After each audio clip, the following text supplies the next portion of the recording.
Saya akan menjelaskan bagaimana langkah-langkah pembuatan dari flipbook yang kami buat. Yang pertama adalah buka aplikasi Canva.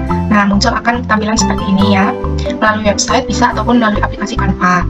Nah, langkah yang kedua adalah membuat desain. Di sini ada tombol membuat desainnya, itu disesuaikan dengan ukuran yang akan kita buat. Misalkan di sini disarankan itu tidak ada, kita bisa membuat dengan ukuran custom.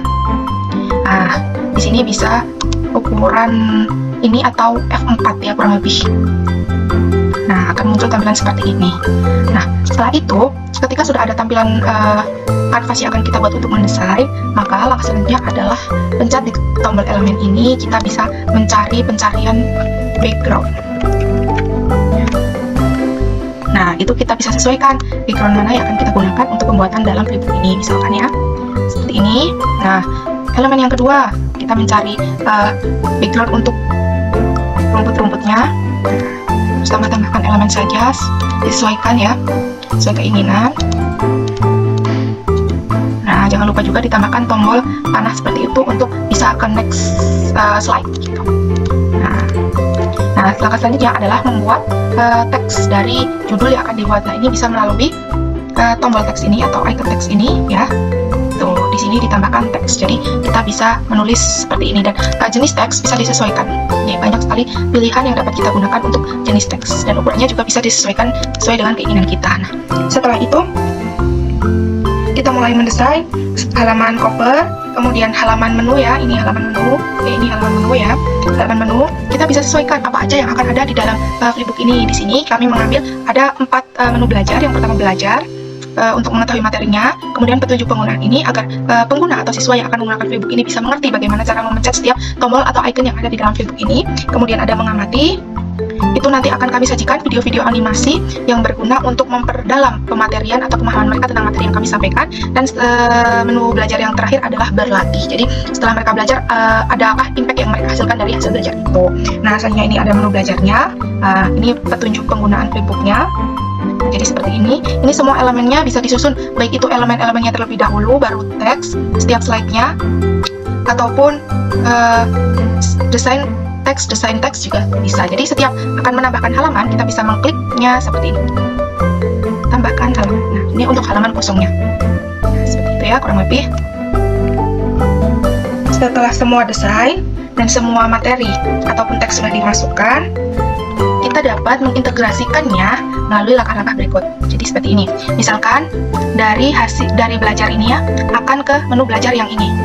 Kita klik yang ini, teks ini, klik kanan, edit tautan. Nah, di sini sudah ada ya, karena sudah ditautkan. Kita bisa tautkan ke halaman 4. Nah, seperti ini. Nah, nanti ketika diklik tulisan belajar ini akan langsung menuju ke halaman 4 ini. Begitupun seterusnya di menu-menu belajar lainnya dapat diintegrasikan. Ini juga kurang lebih seperti itu. Ke religius ini nanti akan langsung masuk ke materi yang religius ini. Nih.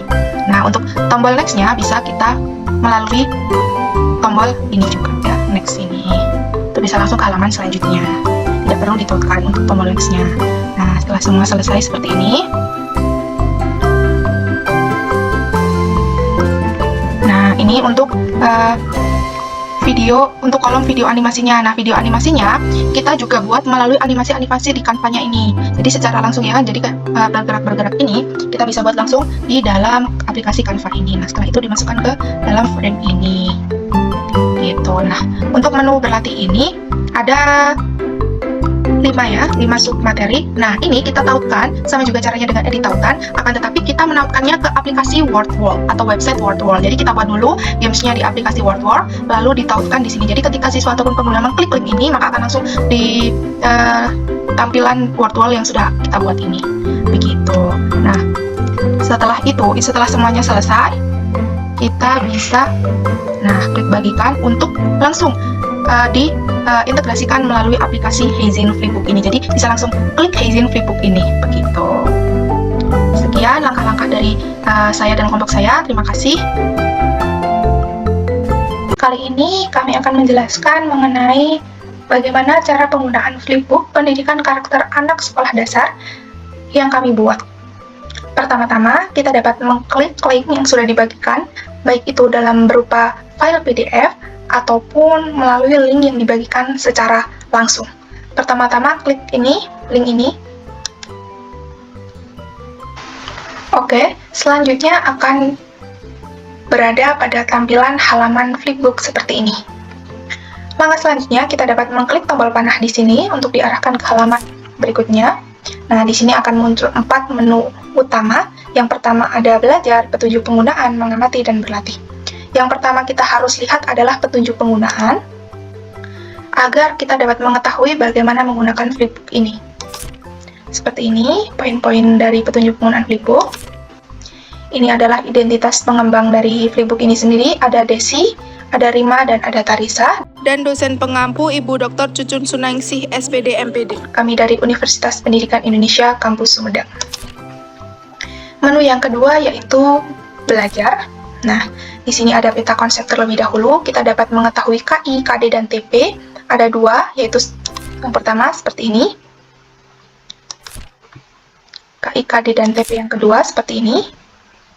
Ini tujuan pembelajarannya. Oke, setelah membaca mengenai KI, KD, dan TP, kita dapat langsung mulai belajar dengan mengklik tombol panah di sini. Di menu belajar ini akan ada tampilan menu dari 5 sikap yang akan dipelajari. Yang pertama, keberagaman agama, jujur, peduli, bertanggung jawab, dan santun. Keberagaman agama ini meliputi KI, KD, dan TP pertama. Jujur, peduli, bertanggung jawab ini meliputi KI, KD, dan TP kedua. Kita dapat memulainya dengan secara acak, misal kita melalui keberagaman agama terlebih dahulu, seperti ini tampilannya. Ini untuk kembali ke halaman menu utama kembali. Ini, seperti ini. Setiap kolom agamanya dapat diklik untuk mengetahui bagaimana karakteristik di setiap agama. Seperti ini.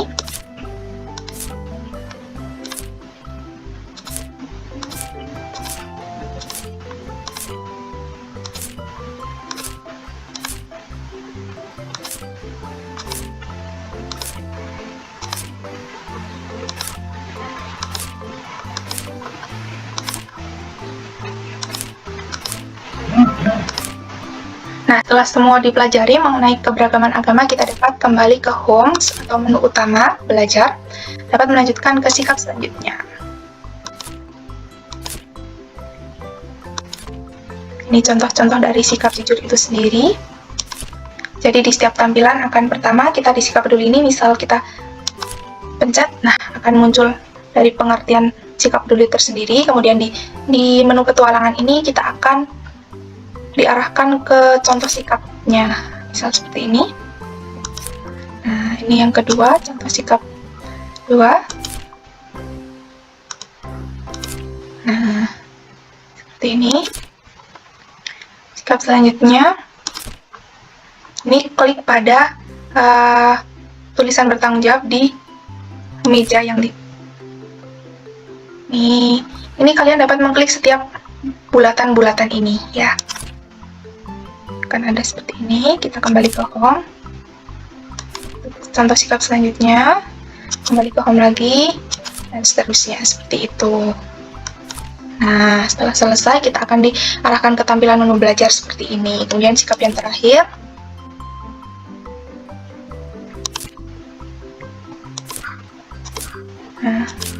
Nah, setelah selesai mempelajari materi dalam belajar ini, kita dapat melanjutkan ke kegiatan mengamati. Nah, di mengamati ini kita akan diarahkan di setiap pos-pos petualangan. Yang pertama, misal dari sini. Nah, ini akan ada mengamati video mengamati keberagaman agama. Toleransi beragama. Liburan panjang atau cukup. Kemudian dapat ke home untuk melanjutkan mengamati sikap yang lain. Sikap jujur.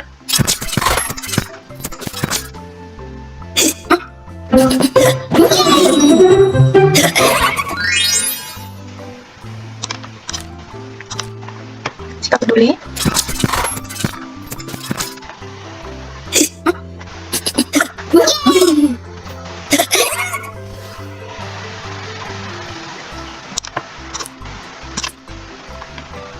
Sikap bertanggung jawab.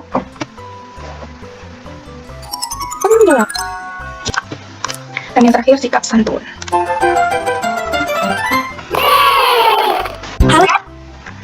Setelah selesai mengamati video dari setiap sikapnya, kita dapat melanjutkan ke menu berlatih. Di menu berlatih ini akan ada 5 sikap yang dapat kita pelajari dengan berlatih soal. Misal kita akan berlatih soal tentang keberagaman terlebih dahulu, maka klik pada kolom ini ya. Nah, setelah mengklik dari kolom-kolom setiap sikap di latihan soal, kita akan diarahkan menuju halaman seperti ini. Nah, ini dari kuis keberagaman agama. Coba kita kerjakan. Nah, seperti ini ya. Ini misal jawabannya benar. Nah, akan muncul tanda checklist seperti itu. Misal jawabannya salah. Nah, tetapi ketika jawaban salah akan tetap ada tombol checklistnya di mana jawaban itu benar, jadi siswa dapat tetap mengetahui jawaban yang sebenarnya, begitu. Nah, seperti ini. Kurang lebih gambaran dari setiap soalnya seperti ini. Kita juga dapat mengklik tombol ini untuk akses full screen, begitu ya. Oke, setelah selesai mengerjakan semua menu latihan ini, kita dapat kembali ke home. Nah, kita dapat memilih apakah ingin belajar kembali, ataupun ingin mengamati video dari setiap sikap, ataupun akan kembali berlatih mengerjakan soal setelah mencoba belajar kembali mengenai materi-materi pembelajaran ini. Sekian dari kami. Wassalamualaikum warahmatullahi wabarakatuh.